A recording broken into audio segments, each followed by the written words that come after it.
Так, сегодня всем привет. Давайте посмотрим модель от китайского производителя Менг.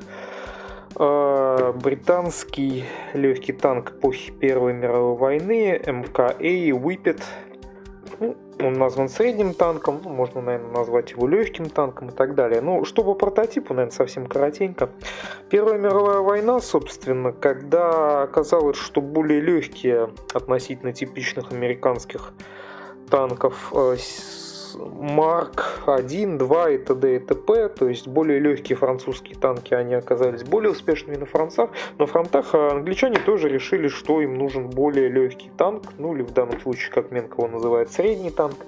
Соответственно, разработка была поручена одному из частных предприятий, машиностроительных заводов. Где-то уже к 16 году, 1916 был готов проект, его достаточно быстро приняли на вооружение после испытаний, и после этого изготовили до конца войны до 17 года около 200 штук этих танков. Собственно, отличались они тем, что были более легкие, чем танки Марк, но подвеска у них при этом была такая же, как у тяжелых английских танков, то есть примерно так же выглядела. Ну, вооружение было бронирование, в принципе, противопульное, и вооружены танки были всего лишь пулеметами, то есть орудий у них не было. Соответственно, изначально хотели поворотную башню делать, но не смогли ее технологически, так сказать, успеть разработать. В итоге была вот такая вот стационарная установка с 4 пулеметами по сторонам.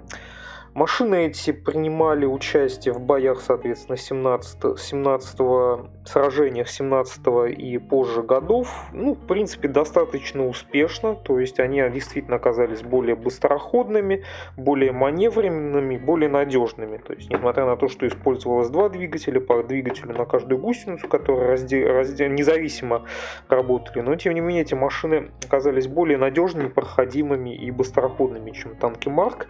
Ну и потом, соответственно, например, одно из интересных фактов: эти танки поставлялись в революционную Россию, то есть гражданская война, они поставлялись формированием Белой армии, добровольческие корпуса, то есть и использовались на южных фронтах гражданской войны, были захвачены войсками Красной армии, в том числе и в частности на вооружении танковых войск Красной армии они даже просуществовали где-то до начала 30-х годов. Ну, еще какое-то небольшое количество танков этих попало также и в Японию, какое-то время там использовалось. Ну, в общем, вот такая вот машинка, соответственно, модель Менга. Что о ней можно сказать? Это 2015 год, ну, в принципе, уже не новая, около 8 лет модели. В линейке эта машина одна, то есть никаких у нее особо модификаций у этой модели, соответственно, не было. Ну, единственное, что можно сказать, что параллельно с менговской моделью в 2015 году также выходила и модель фирмы Таком, того же самого танка, в том же самом году. И они обе, в принципе, сейчас на рынке доступны, практически за плюс-минус одинаковые деньги. Ну, по различиям можно потом, когда коробку посмотрим, немножко посмотреть то, что я увидел там по различиям. А сейчас давайте смотреть все-таки коробку. Ну, традиционная менговская коробка с забавными пиктограммами динозавриков. Написано, что это не для детей, что краски не входят, это не игрушка и так далее. Поворотные пулеметы, реалистичные гусеницы.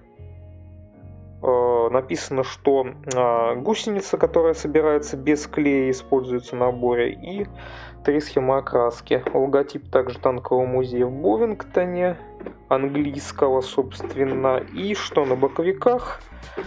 Написано про Бовингтонский музей, которым, судя по всему, в сотрудничестве делался данный набор. Я так понимаю, раз поместили даже логотип. Краски традиционно у Менга всегда почти на АК Interactive только идут. Вот они здесь перечислены. И на другом боковике проекция, собственно, танка с небольшая историческая справка по самому танку и небольшое описание по модели. В частности, видно, что длина модели 17 см, ширина 7,5 сантиметров. Но это, в принципе, не Марк, это более маленький танчик. И вот, соответственно, проекция на один из вариантов. Так, давайте смотреть, что у нас в коробке. В коробке у нас пакеты с литниками, такой темно-желтый пластик, в каждый литник, ну почти каждый литник в отдельном пакете. Пакетов довольно много. Отдельно вот корпус у нас, отдельно еще маленький литничек. Отдельно литники с траками, другой цвет пластика. Также вот здесь можно заметить еще и металлическая имитация троса лежит. Помимо этого, значит, пакетик с декалью стандартный. Цветная вкладка глянцевая с окраской отдельно. Книжечка такая с инструкцией, ну и всякая рекламная информация от Менга. Сразу что можно сказать относительно такомовского набора. У набора Такома есть фототравление, но, насколько я помню, по-моему, нет металлического троса. Ну и дальше посмотрим, что там я еще увидел. Такая книжечка Менга, довольно прикольная. Судя по всему, тут довольно интересная информация дана. Видимо, тут та, наверное, что как раз Менгом получено в сотрудничестве с танковым музеем в Бовингтоне. По-моему, должен быть, да, есть русский язык. То есть большая справка, на самом деле довольно большая, я думаю, достаточно интересная. То есть какие-то тут дополнительные даже рисунки видны, как, собственно, танк выглядел, например, в японской армии. То есть видно, что он отличался, в принципе, несколько от того танка у англичан. И как, например, его проектный вариант с поворотной башней, судя по всему, выглядел, ну и так далее. То есть менговские инструкции, они всегда, кстати, интересные. Да, танк выпит, забыл сказать, что, соответственно, название в переводе с английского означает гончая. Это было неофициальное название, гончая, собственно, потому что этот танк был относительно быстрый, относительно более ранних английских тяжелых танков. Ну, про музей тут справка, предупреждение, реклама инструментов от Менга и, значит, сборка. Сразу нам говорят о том, что у нас два варианта. Это все подписано, много пояснений на нескольких языках, в том числе и на русском. Соответственно, что у нас тут написано, что два варианта окраски. И, видимо, под эти варианты у нас где-то местами будет, возможно, сборка отличаться. Ну, я смотрю, вот если сразу обратиться к вариантам окраски, что конкретно Менг у нас дает именно на цветной вкладке, получается, ровно два варианта. Но при этом, соответственно, на декале, вот даже еще не распаковывая, можно увидеть, что есть декали на Красную армию, есть декали на Белую армию гражданской войны в России. Это довольно забавно в том плане, что, насколько я вижу, Менг не дает вариантов с использованием этих декалей на своей информации. То есть ни в инструкции, ни, по-моему, на цветной вкладке. Это довольно забавно, то есть по факту Менг дает подробное описание только на два варианта английского выпита, соответственно, ну, с подробной привязкой. Королевский бронетанковый корпус, 18-й год, соответственно, в музее, и третьего легкого танкового батальона, тоже в музее. То есть, соответственно, что удивительно, при этом Менг дает декаль и на трофейный немецкий танк, и на танк, захваченный Красной армией, и, судя по вот этим декалям, и на Белую армию. То есть, но при этом, что забавно, эти варианты, судя по всему, в которых должна использоваться эта декаль, они даже у нас нигде не перечислены. Поэтому половинчатое немножко отношение к материалам Менга. С одной стороны, вроде бы дали разнообразную декаль, с другой стороны, почему-то совершенно умолчали о том, что вообще можно использовать эту декаль, и, собственно, почему не перечислено, как ее использовать, какие-то варианты и так далее. Ну ладно, посмотрим дальше. Значит, видно, что начинается сборка, видно, что у Менга в одну крупную деталь отлита большая часть корпуса. Соответственно, это отличает модель от такомовской, где там это все из разнообразных панелек собирается. У Менга это все быстрее, в целом, я так понимаю, наверное, деталек поменьше. Собирается корпус, да, на клепках всякие броневые листы тут крепятся и так далее, и т.д. и т.п. Из забавного на втором шаге видно, что по детали, собственно, ну, боевой рубки, наверное, или как это можно назвать, в задней части танка, да, вот эта вот часть у нас получается перед по ходу движения, а вот это вроде как зад. насколько я, по крайней мере, понял, как эти танки должны были двигаться. Видно, что вот, например, этот броневой лист нам придется, судя по всему, сгибать вручную, то есть вот написано согнуть, то есть это довольно забавно, редко так делают, то есть, судя по всему, тут какой-то утонченный пластик, который позволяет их согнуть, а не склеивать из разных. С одной стороны выглядит немножко ненадежно, с другой стороны получается, что не придется стыковать из трех деталей, а это будет одна деталь, которую надо будет просто подогнуть. Ну, в принципе, решение необычное, но, возможно, не такое уж плохое.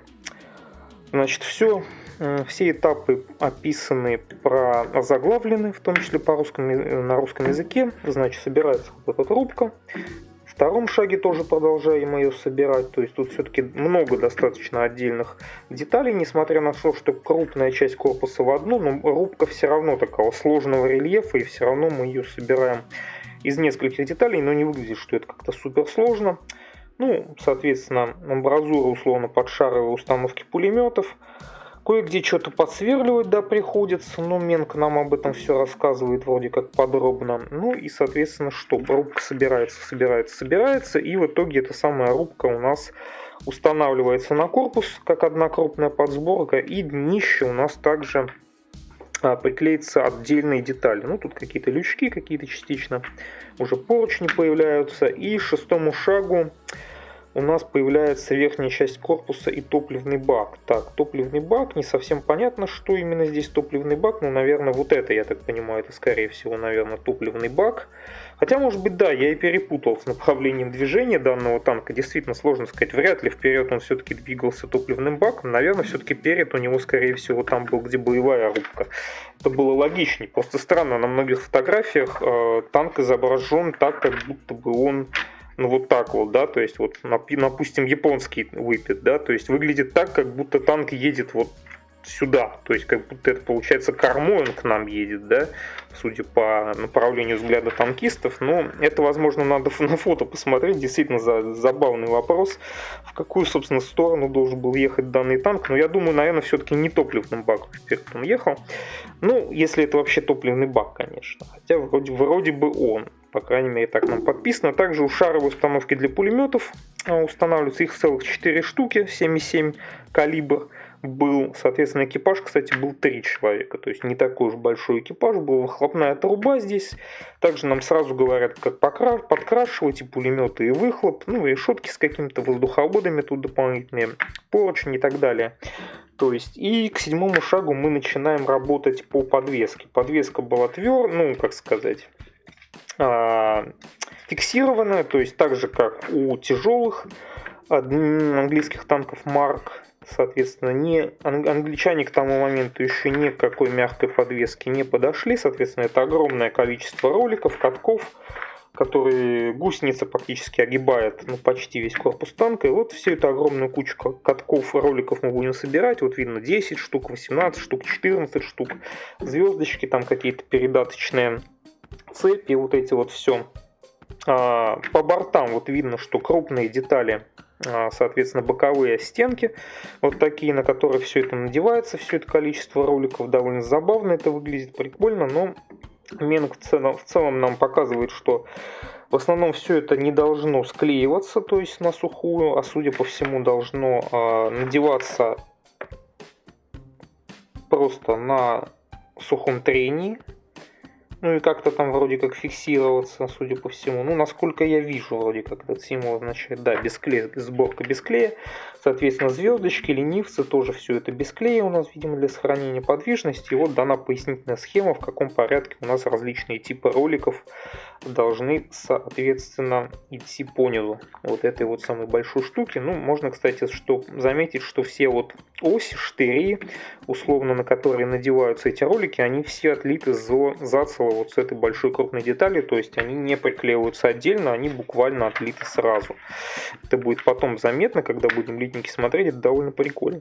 Верхние поддерживающие, катки, ролики условно, и вот крупная деталь еще, которая это все дело у нас дополнительно фиксирует.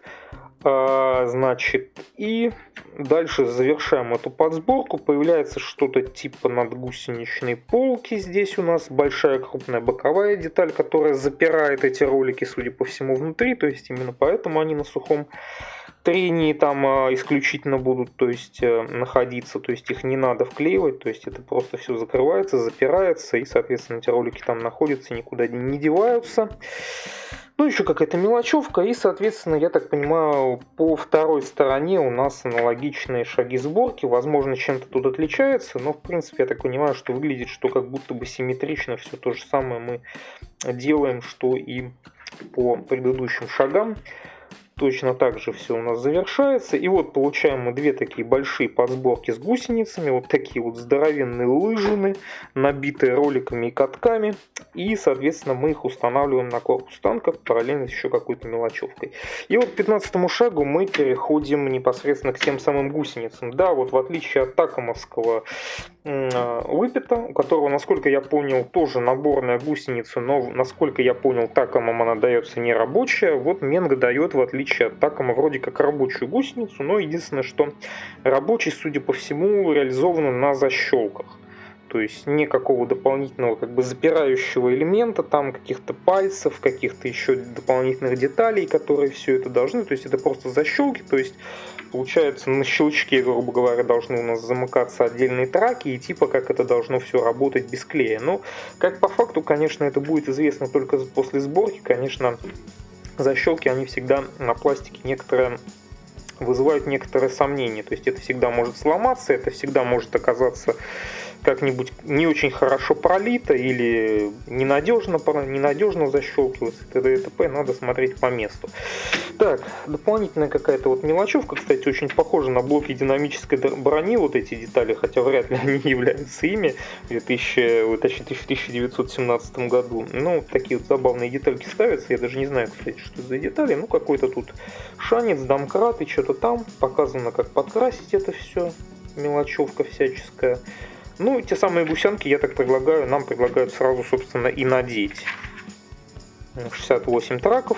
То есть вот они у нас, собственно, залетают тут, особенно на самые гусеницы, огибая все это дело. Ну, тут максимально гусеница, да, то, что я назвал, извиняюсь, надгусеничными полками, это по глупости, это было, конечно, не надгусеничные полки, это скорее были подгусеничные полки, так как вот мы видим, что огибание гусеницы, оно полностью идет по внешней стороне, то есть и как у английских тяжелых танков Марк, то есть доступ гусеницы для сборки окраски, он, ну, максимально упрощен, то есть, ну, просто, я так понимаю, можно ее надевать, снимать, если она действительно будет подвижной, ну, в любой момент.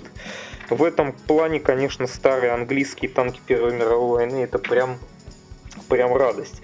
Так, ладно, помимо этого, да, вот тут же эти же деталюшки появляются вот у нас вот здесь. Не знаю, так действительно не очень понятно, что это такое. Шпоры. Шпор, да, установка шпор. Я, судя по всему, понимаю, что это такое. Это, видимо, дополнительные шпоры, которые, судя по всему, опционально могут, видимо, экипажем крепиться на траке, наверное, для увеличения проходимости, сцепления. То есть шпоры это, судя по всему, именно это. Да, ну выглядят они издалека действительно как блоки современной динамической защиты. Ну да ладно. Тут же появляются какие-то отдельные, ну да, все эти шпоры навешиваются по факту. Тут они, может быть, как дополнительное бронирование импровизированное действуют или что-то такое. Появляется металлический трос, показано, как его крепить, коуши. Но коуши даже здесь видно, что они вроде как не просверленные. Но это мы отдельно посмотрим, а вроде как надеваются сверху. Показана какая длина троса. Трос у нас хоть и металлический, но не медный, а там что-то такое похоже на какой-то мягкого металла, какой-то сплав. И, собственно, что? 16-й шаг. И все, 16-й шаг, всего лишь 16 шагов. И в конце у нас развертка литников. Вот видно, что, соответственно, немного совсем литников. Ну и, соответственно, кстати, модель довольно дешевая сейчас до сих пор на рынке. Несмотря на колебания курса доллара и т.д. Она как и была дешевой, так, в принципе, и осталась. Ну и, собственно, краски, да, вот я сказал, что на АК Interactive Менг дает, но вот он еще дает на... уже я в некоторых моделях Менга это упоминал, на ганзовский Акрижен, если я не ошибаюсь. Ну, опять же, цвета очень редкие. Не знаю даже, почему решил Менг именно на эту серию красок давать. Ее практически, она, по-моему, то ли уже не производится, ну и в любом случае в России в магазинах я никогда в жизни не видел. Почему Менг решил именно эти цвета ганзы дать, я не знаю. Так, И цветная вкладка, уже говорил, что несмотря на то, что декалей по факту видно на большее количество вариантов по этому танку, но Менг дает нам по факту только два варианта окраски, оба на английские танковые войска, соответственно, видимо, те танки, которые в английском танковом музее в Бовингтоне находятся. Вот у нас с именами собственными, Кайзер 2, соответственно, и Firefly. Интересная окраска, по сути. Ну, наверное, в России все-таки интереснее, например, делать на Красную армию танк или на Белую армию.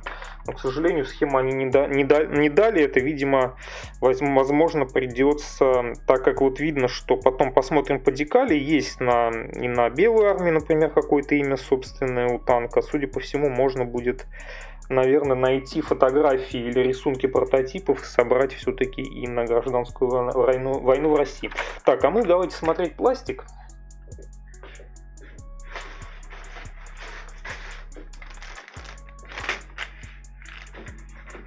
Так, пакеты у Менга похожи скорее на звезду, в принципе.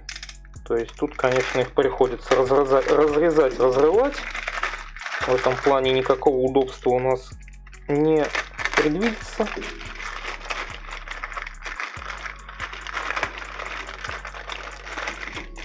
Соответственно, первый пакет с крупными деталями.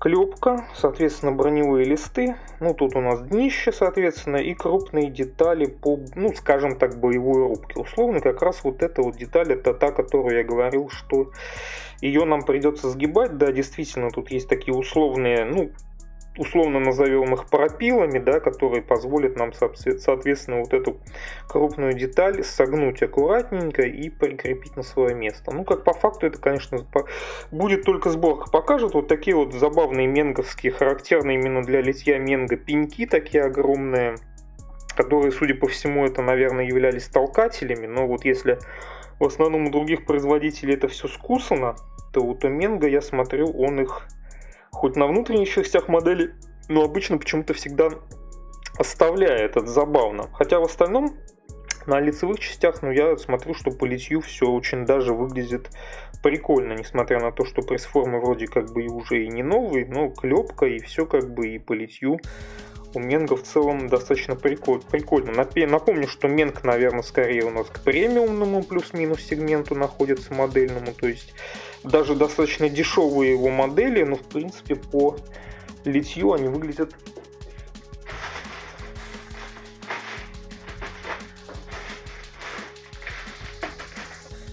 прикольно и интересно. Да, вот потерял. Отдельно у нас лежит, соответственно, большая деталь корпуса. Она, кстати, в другом пластике и на скрепках, в отличие от всех остальных пакетов. Так, соответственно, вот да, то, что у Такома сделано во много деталей, вот у Менга это сделано в одну большую крупную деталь. В целом экономит время. Отлито хорошо, я вижу, что по габаритам, по как бы то, что все ровненько, никуда не вроде бы ничего не завалено, не скривлено, не замято, то есть геометрия танка будет в целом, судя по всему, абсолютно нормальная.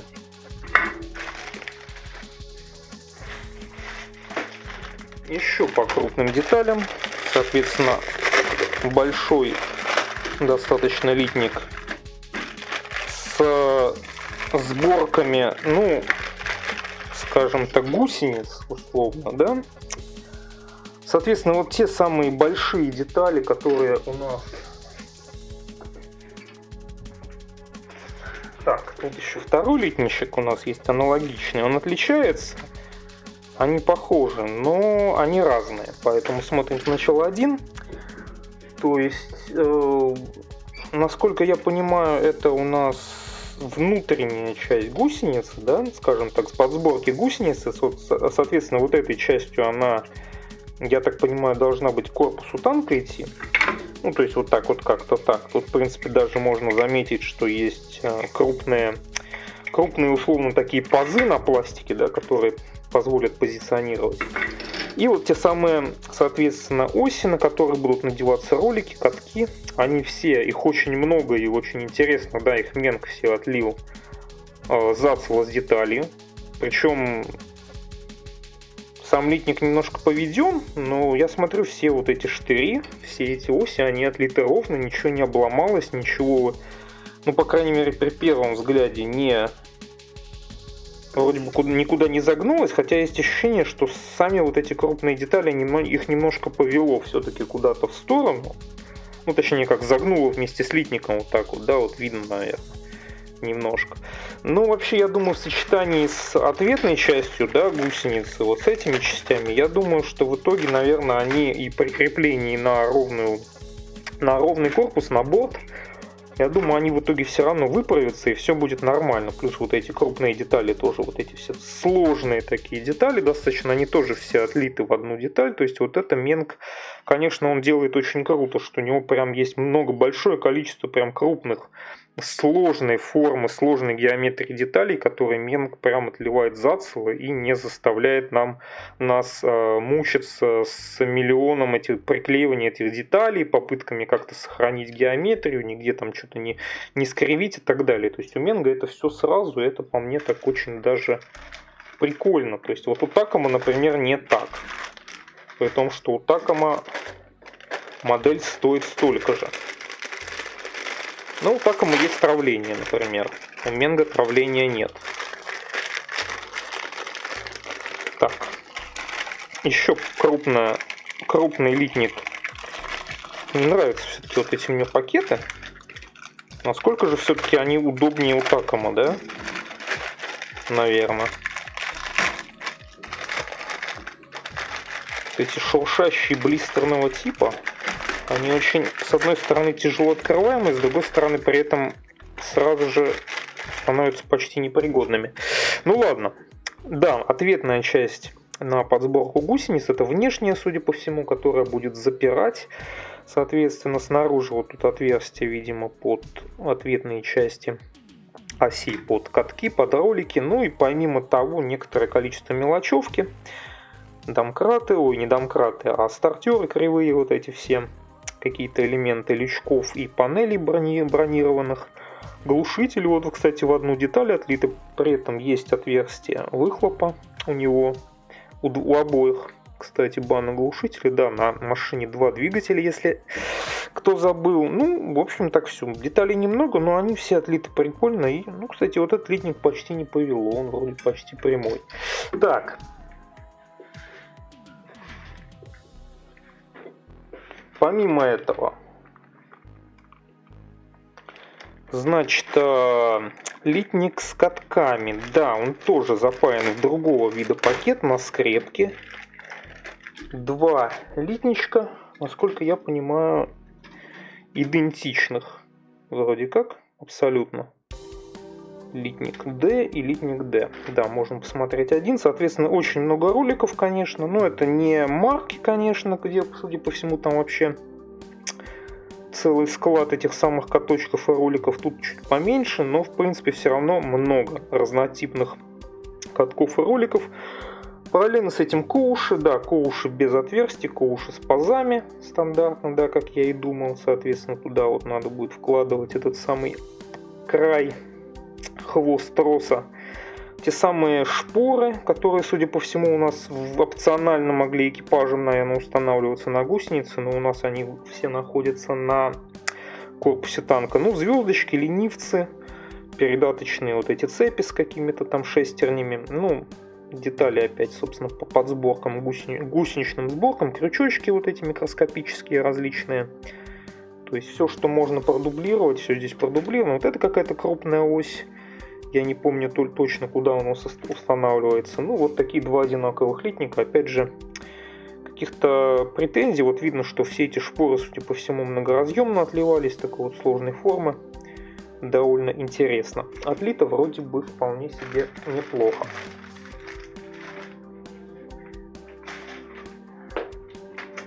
Так, предпоследний литничек.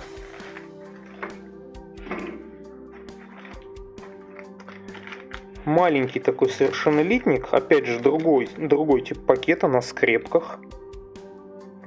Это значит у нас литник К. Совсем маленький какой-то. Не совсем понятно, почему он такой маленький. почему они решили сделать его отдельно. Это, судя по всему, у нас что? Это у нас вооружение. Что-то сразу выпадает оттуда, но это вроде как бы часть толкателя. Поэтому это не деталь, поэтому все окей. Ну возможно это элитники унифицированные с какими-то другими моделями, поэтому они отдельно. Соответственно, тут у нас те самые 4 пулемета. Ну хотя вряд ли они унифицированы, потому что тут шаровые установки, наверное, я не думаю, что они могли быть унифицированы с другими машинами, но кто знает. Ну, те самые 4 пулемета 7,7 мм, в принципе... По детализации, да, тут многоразъемного литья нет, стволы пулеметов абсолютно глухие, но они достаточно микроскопические. Все равно придется что-то там подсверливаться. Ленты тут у нас какие-то показаны, ну, что-то похожее на ленты. Хотя не совсем понятно, как они могут быть видны, если это, конечно, патронные ленты. Ну, может быть, это, кстати говоря, все-таки унифицировано с какими-то другими моделями. Потому что я не помню, чтобы на этом танке конкретно были видны ленты. Ну и вот отдельным пакетом у нас идет полностью все, что касается траков. Тех самых рабочих, вроде как заявленных траков менговских. Другой, более такой, явно более твердый, более надежный пластик. Литников 3, абсолютно, сколько я понимаю, одинаковых. Да. Соответственно, как это выглядит у Менго. Вот такие вот траки у нас. С одной стороны у нас пазы, две штуки. С другой стороны у нас то, что, собственно, ответная часть для этих пазов. Видно, что там есть такие микроштырьки. Соответственно, вот эта часть должна пристыковываться к вот этой части и, соответственно, на 4 штырька, то есть по 2 на каждый вот этот ответный элемент, она должна в идеальных условиях защелкнуться. И у нас даже должны быть рабочие гусеницы. Но в остальном траки такие стандартные для танков Первой мировой войны, по виду такие довольно забавные, прикольные. Ну, видно, что по внутренней части трака есть след толкателя на каждом траке, такой кругленький. Но по факту, если учесть, как собирается танк, то в принципе, скорее всего, не будут видны эти толкатели, так что, может быть, даже они не особо-то нужно их обрабатывать. Ну, по факту, по сборке, конечно, надо посмотреть. Так, ну вот такая вот черный пластик наборная, типа как рабочая гусеница от Менго. И буквально, я так понимаю, самое последнее, что нам осталось посмотреть, это декаль. Да, декаль надо посмотреть, потому что она вроде как довольно интересная. В том плане, опять же, повторюсь, что Менг дает декаль, но при этом не упоминает, что забавно, все элементы этой декали не упоминается в своих же схемах краски. Это, кстати, довольно забавно для Менго, то есть это вроде как бы такой дотошный производитель, который много внимания уделяет и историческим привязкам своих моделей, исторической информации, с музеем сотрудничает, но по факту какой-то интересный какой поступок от Менго. То есть модель вроде как у Менго, ну, по-моему, одна. Там, по-моему, был какой-то перевыпуск еще, или планируется выпито там по какими-то фигурками, по-моему, но неважно, это декаль к первому варианту. И вот, опять же, о чем я говорю, да, есть декали и на трофейные, судя по всему, Германской империи захваченные английские танки, и на Красную армию, ну явно либо гражданская война, либо позже. Это, по-моему, у нас на английские танки Firefly, Kaiser 2, это у нас те как раз танки, которые у нас есть в схеме окраски. Вот некая Клара есть, тоже имя собственно для танка, непонятно к какому танку это относится, судя по всему придется искать самому. Есть какая-то вот нотная запись у нас тоже, явно какая-то вот тема, имя собственное, Musical Box тут даже, ну, очень интересно, на самом деле, прям интересные очень декальки, необычные, опять же, вот все вот эти необычные Musical боксы, ноты, звезды, кресты, и вот также у нас судя по всему, на белую добровольческую армию танк А371, Сфинкс можно даже прочитать, с ятями. Вот на это, на все у нас нет описания в инструкции. Вот это вот нам все придется, вот эту красоту и разнообразие, судя по всему, разыскивать самим. К чему, куда, как красить, куда эти декали наносить это так далее. Об этом нам Менг почему-то не сообщил. Довольно странное решение. Ну, вот такой, собственно, у нас выпит от Менга.